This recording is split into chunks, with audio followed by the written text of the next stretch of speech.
ทุกท่านที่มางานวิวาของเฮาวันนี้ขอต้อนรับด้วยความยินดี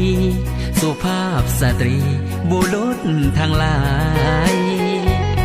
มาอวยพรใส่พร้อมด้วยน้ำใจของขวัญมากมายเจ้าภาพแต่งดองทั้งสองฝ่ายขอบใจหลายๆที่มาอบอุ่นบัดนี้พี่น้องเจ้าภาพแต่งดองขอเชิญทุกท่านเชิญรับประทานอาหารและห่วมสำราญเป็นเกียรติพวกเขาอาหารเต็มพาของแก้มสุราเครื่องดื่มเบียร์เหล้าพวกเขาจัดหาเพื่อพวกเจ้า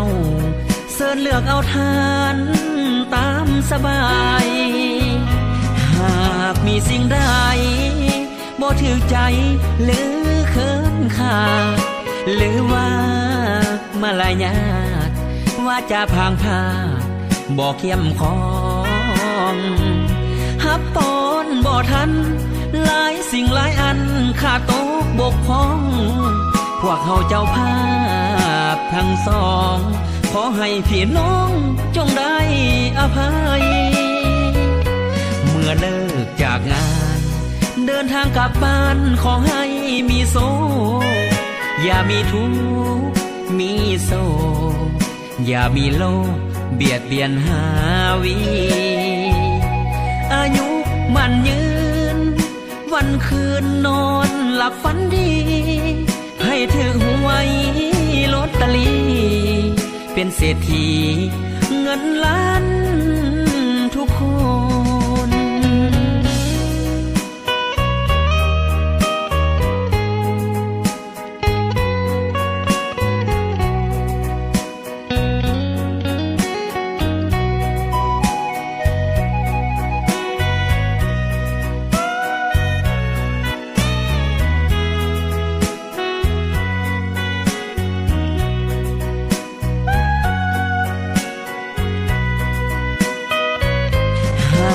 มีสิ่งใด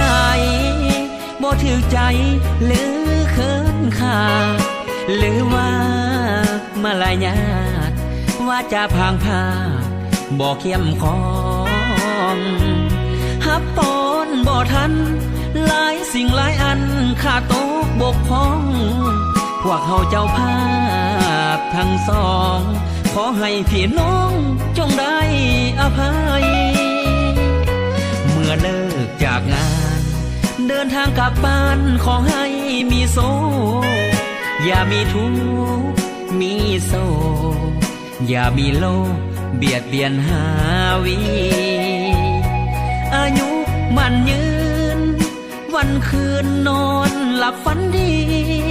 ให้ถือหวยลอตเตอรี่เป็นเศรษฐีเงินล้าน